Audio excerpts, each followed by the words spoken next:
Hi. On the next Connecting Our Community, we're going to learn a foreign language, and you don't even have to worry about your accent. Please stay tuned.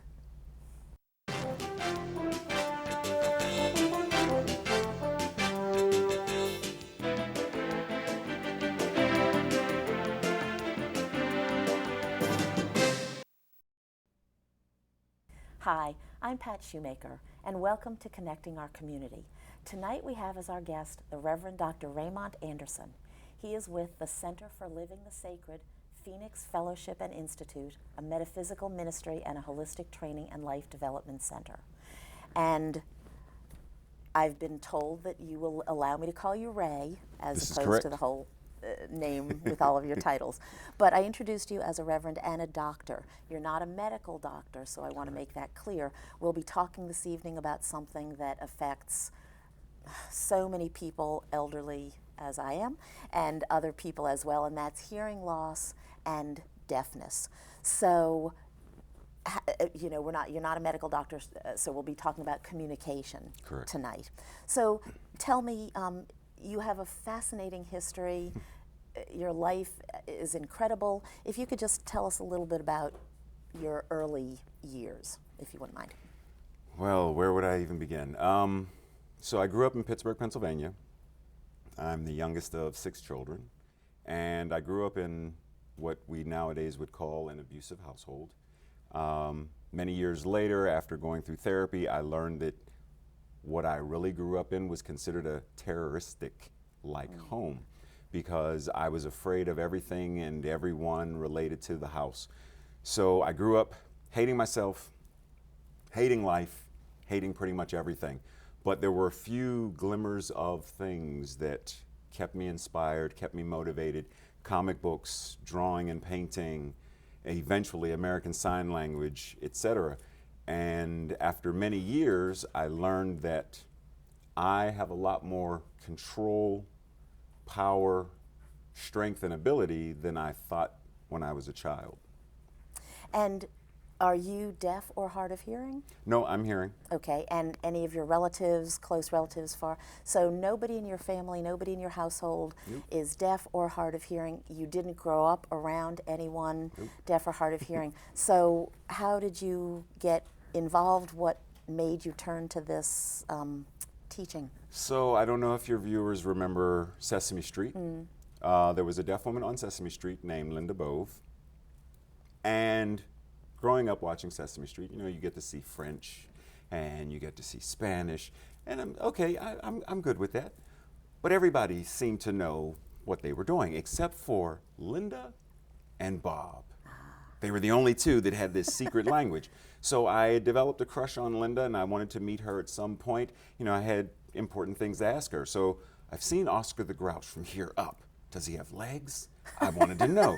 And I wanted it to just be Linda and me, over coffee, just Linda and me. So that's what started my fascination with and my interest in wanting to learn American Sign Language. Then many years later, when I was in middle school, we actually had deaf students in the school. But unless you were one of the interpreters or one of their close peers, no one knew how to communicate with them. So years later, when I decided that I wanted to be a teacher, I promised myself that I would be a teacher who could communicate with all of my students regardless. And then I had the opportunity to actually study and learn American Sign Language. And before I move on, did you meet Linda? Did you accomplish your dream? Yes, Linda and I met 3 different times on 3 different occasions. Wow. We didn't get to have coffee, but we did have conversation, and I let her know, and she was very fascinated, and you know, said, thank you. That is very, very, wow. That's so cool. So you call it American Sign Language. Correct. Is there a French Sign Language? Is there a Chinese? There is. And what are the differences? Is it just like any other language that? Exactly. For example, and I don't know the signed languages of other countries, but every country that has their own deaf population, they have their own signed language. So, for example, JSL, Japanese Sign Language. In American Sign Language, this is thank you, right? Or thank you very much. In Japanese Sign Language, in Japanese, it's domo arigato, right? So, domo arigato. That's their sign for thank you. So everyone has their own, just like we have thank you, domo arigato, muchas gracias, etc. Everyone has their own.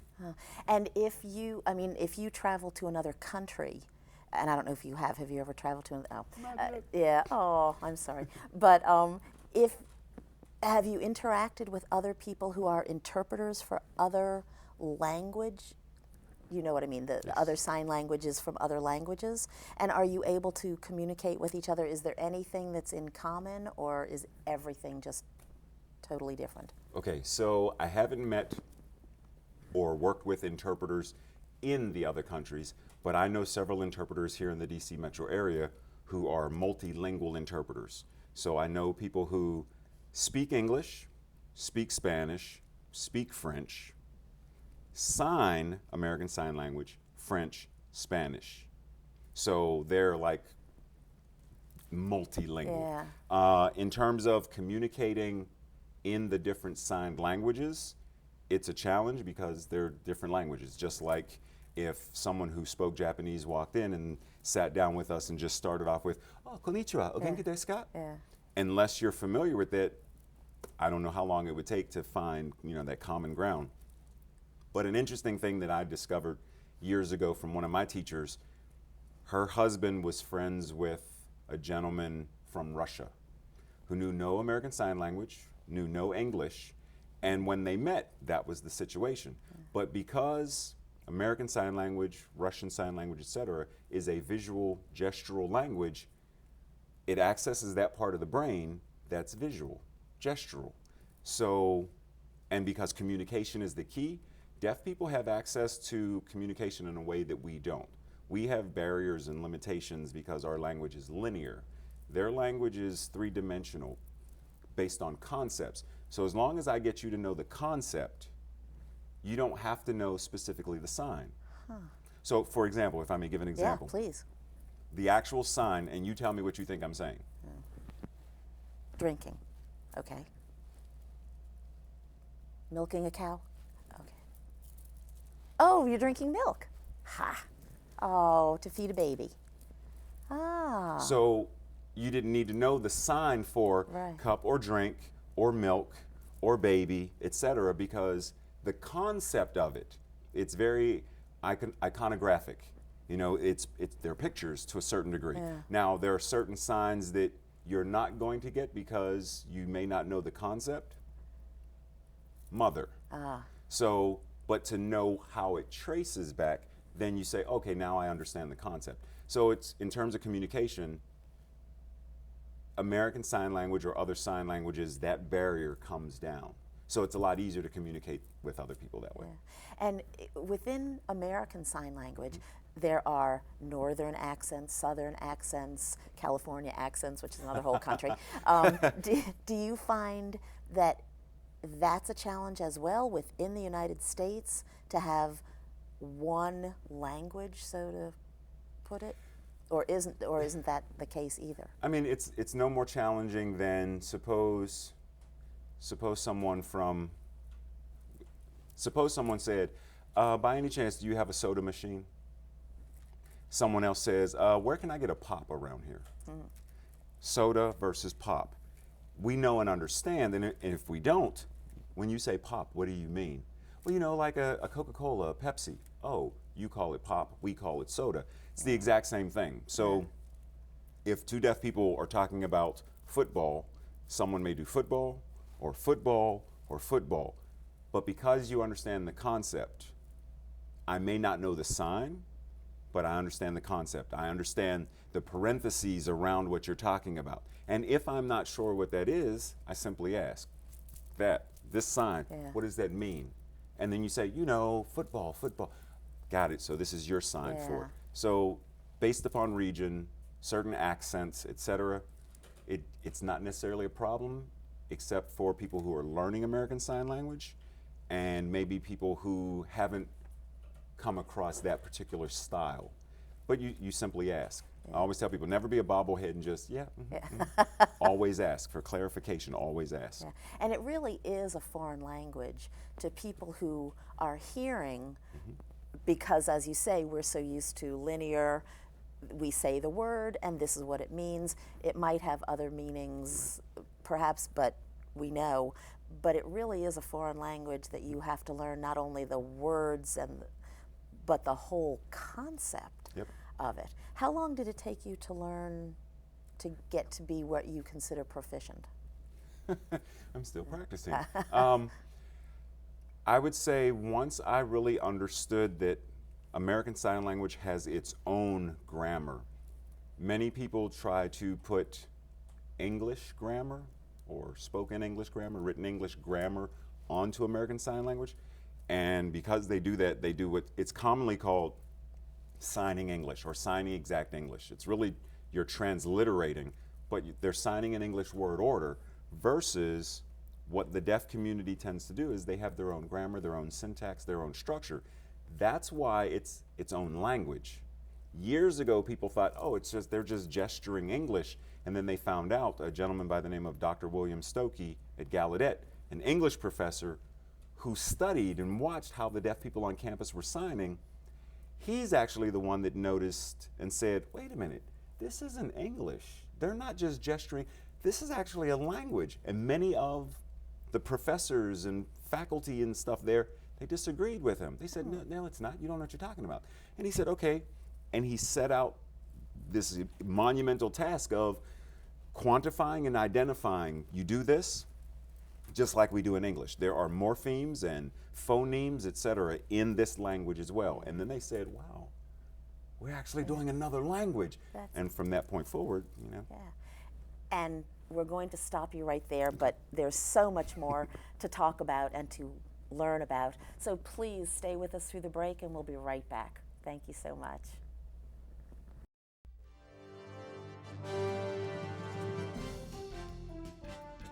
When you donate goods in response to an international disaster, it's expensive. They have to cross the sea, pass through customs, be inspected, sorted, then finally delivered. And often they arrive too late to help, making your good intentions feel a little empty. There is a better way. Cash donations are fast, simple, and allow professional relief workers to purchase supplies close at hand. Cash is best. Learn more at CIDI.org. It's our duty to serve veterans and military families who serve their country in the most difficult ways imaginable. Together, we can say thank you in so many ways. Small acts of kindness mean more than anything. With our support, veterans and military families can face even the most difficult challenges. Let's honor their service with ours.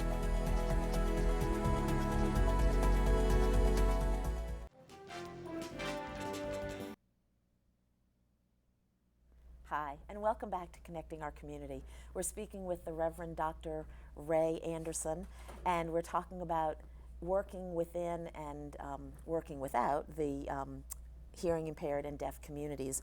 And you were just saying, I had to interrupt you, and I'm so sorry, I hate to do that, but talking about the fact that this is a separate language, all its own. It meets all the criteria of any other language.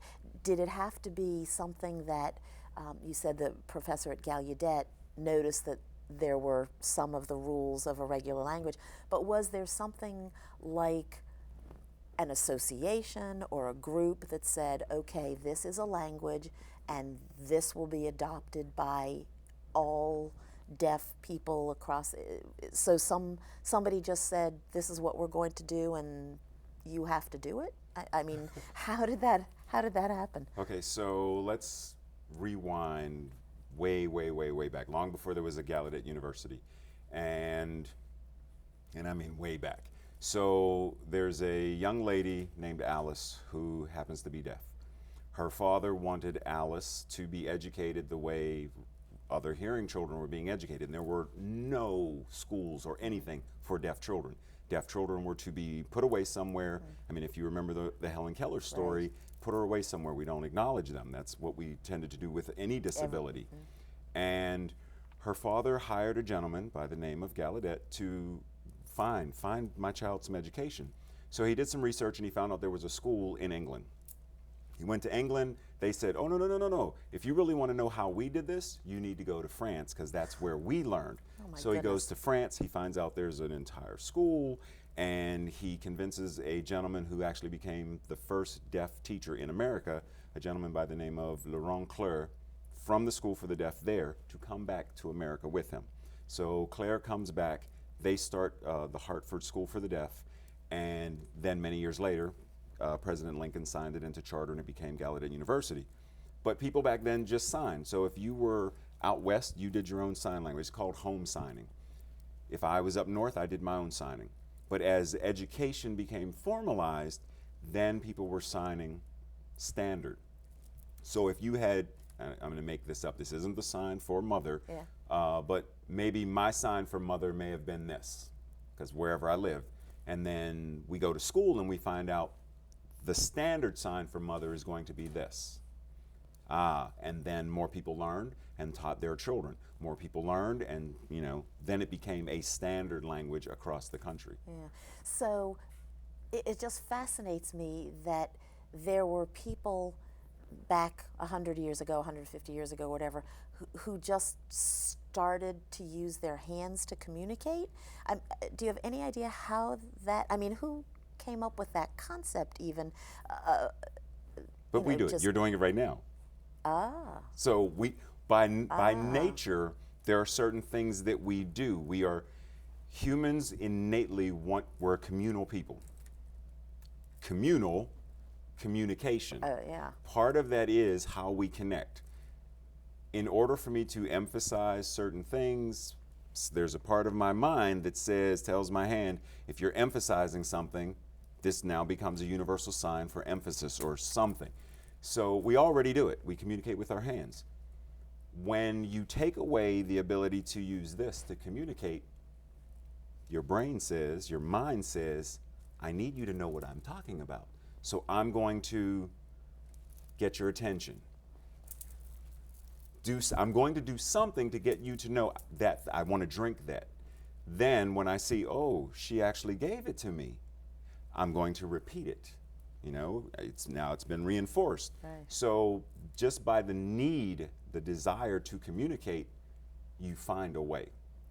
It's what I always tell my students when we go to restaurants or whatever, and they say, well, if we were deaf, how would the waiter know or waitress know what we want? And I said, think about it. Yeah. If it really boiled down to it, you would write. But you can point to indicate, I want this. Right. When you get to something you don't want, like onions, you point at onions and shake your head. So there are ways to make sure you cross that bridge of communication. That's the exact same thing they've done. Yeah, it's just so interesting and so intricate that you're right. You could look at people moving their hands and just think, that's just random movement. But really, it is another whole language with grammar and rules, and everything has to be followed the same as learning any other language. Exactly. Do you find that with the same as with other languages, if you don't use it, that it disappears, or does it come back to you? So, part of my being a nerd is I've always been fascinated with languages, just in general, because I love communication. And so I used to study Hebrew and Chinese and Japanese, and if you do not use it, then there's a part of your brain that says, there's no reason to keep this, put it in the attic, we might come back to it later. So yes, I always tell my students, especially in the beginning, there's a grace period that you must do this consistently, because if you learn new vocabulary and you only periodically use it, it's going to vanish. It's going to fade away because there's nothing to make it concrete. So you have to use it over and over and over again. Then once you hit a certain period, you're not going, like riding a bike, you're not going to forget it. You may forget certain things, but that's going to always be in your mind. So if I wanted to be interpreter, what would I have to do, whether it's for casual or for professional, whatever, what would I have to do? What kind of training would I have to have? What kind of hours of experience or usage or whatever come into it? So that generally varies, but I'll give you the short version. Generally, the short version is find an interpreter training program. Usually, it's a 2-year program-ish, roughly. From there, you do a practicum, which is basically an internship. then you would apply for, you know, an interpreting organization somewhere, and there are many of them in the DC metro area.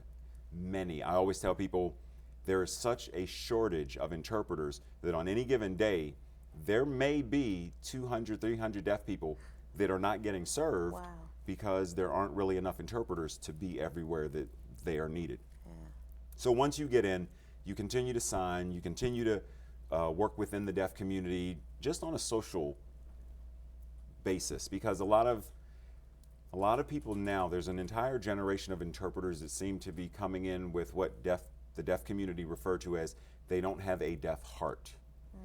They're interpreting for work, not because they feel connected to the actual community. So you ideally you want to socialize, get to know deaf people, get to know what they want, what are their desires, just as friends rather than just as clients. Then eventually, if you're going to make this a career choice, ideally you should become certified, the National Interpreter Certification. And what does that involve?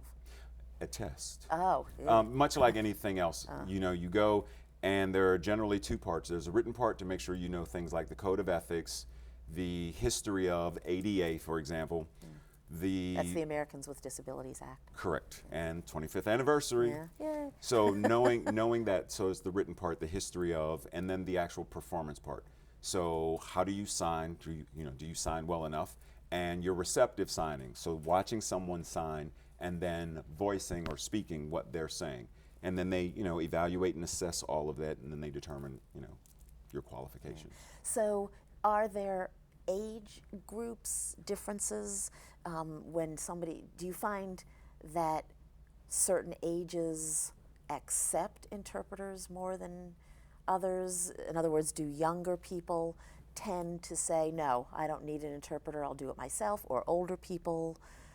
Is there that kind of an age gap or difference? For what I've experienced or what I've observed, generally no. Now, there are a lot of cultural things that happen with age. There are a lot of older deaf people who, because of their time period, they may not have had interpreters. Because if you think, 30 years ago, there was no ADA. Right. So by law, I didn't have to provide you an interpreter. So you're going to the doctor, no interpreter. So what do? So there's a generation that they're accustomed to, I'll make this work. So even if I don't have an interpreter, I'll make it work. Younger people, it depends on their age, a lot of tech savvy. So for them, it's, I don't need an interpreter. I can work through this to facilitate. But overall, as a community, they want interpreters. I mean, there are a lot of legal stuff related to what now matches providing reasonable accommodations. Yeah. Because a lot of hospitals or whatever want to give you a computer screen with an interpreter versus bringing a live interpreter in. And that's no. No. Why would that be a no-no? Because you don't get the personal feel for what the situation is? Right. So let's imagine that I was just in a car accident. Okay. And I'm in a wheelchair or I'm actually on the bed and I'm deaf and I have questions or I want to know what's going on. So they wheel in a screen that might be the size of a tablet. And if the screen is this big, then the interpreter might be about yay big. So I'm in pain, but I have to crane over to see the screen, to sign to it. Yeah, it's easier if I have a full-bodied person right there in front of me. I can see your facial expressions, I get all the grammar, I get the affect, I get all of that right here. And you feel me as well, because you're present. We're not distant. Right. That's very good. Now, luckily, because there's so much more to talk about, Dr. Anderson, Ray, has agreed to be our guest for another show. So I'm very excited. This is not the end, but I'd like to thank you for doing the show tonight. For more information, you can visit his website, the Center for Living the Sacred, Phoenix Fellowship and Institute, a metaphysical ministry and a holistic training and life development center, which is www.clspfi.org.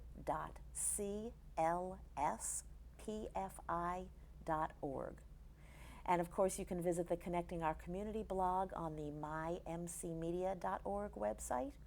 Thanks again for watching, and please Come back next time because Ray will be telling you just more fascinating, wonderful things. Thank you for joining us, and we'll see you next time on Connecting Our Community.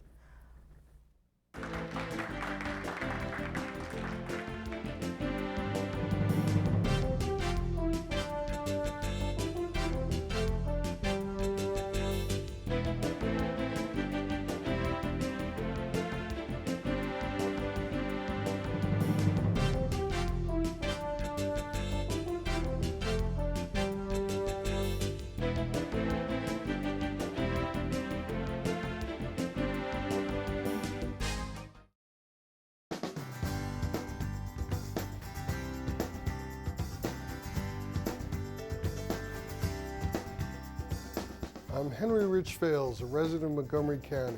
I'm currently a Senior Grants Management Specialist for the National Oceanic and Atmospheric Administration.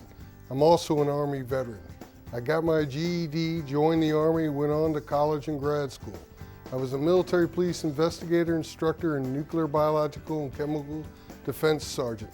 I received a BA in law enforcement from the University of Maryland and retired from the National Guard after having my neck broken for the second time in the line of duty.